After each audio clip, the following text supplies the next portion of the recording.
키워드 이슈 전해드립니다. 지난주 미국 뉴욕 증시의 반등폭이 커졌죠. 증시가 하락장에서 큰 폭으로 상승하는 랠리가 이어졌는데요. 이를 두고 이른바 피봇 기대감이 커졌습니다. 방향 전환을 뜻하는 피봇. 자세한 내용 키워드 이슈에서 전해드립니다.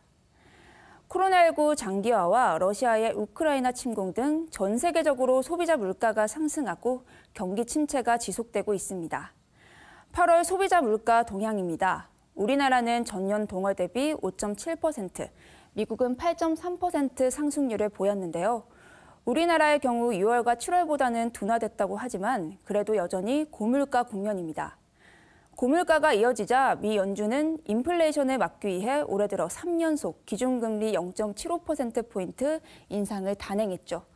이처럼 투자 심리가 불안해진 가운데 최근 미국 증시가 폭등하자 투자자들 사이에서 피봇 기대감이 나오기 시작했습니다. 피봇은 긴축에서 완화로 정책을 전환하는 것을 뜻합니다.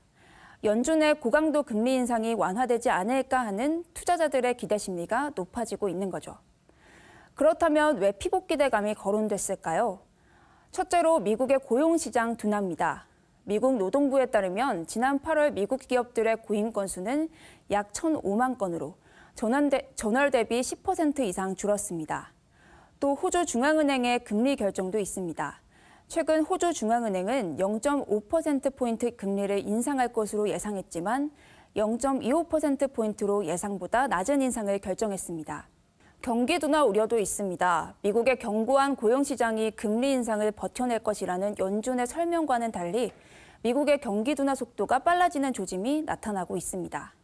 게다가 고강도 긴축에 대한 세계 중앙은행들의 변화 등이 나타나자 국제기구까지 나서 연준의 긴축 속도에 대한 조절 필요성을 언급하면서 피봇 기대감이 나오는 거죠.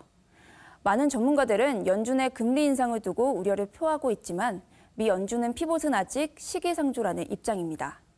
무엇보다 인플레이션을 낮추는 것이 최우선이라는 거죠. 인플레이션 완화 징후가 보이고는 있지만 연준의 목표치인 2%로 인플레이션이 내려가는 데까지는 시간이 좀 더 걸릴 것이라고 하는데요. 특히 연말까지 기준금리를 4.5%까지 올릴 것으로 예고하면서 우리나라도 고민이 커지고 있습니다. 한미 금리 격차가 확대되면 국내 물가 상승도 더 커지기 때문이죠.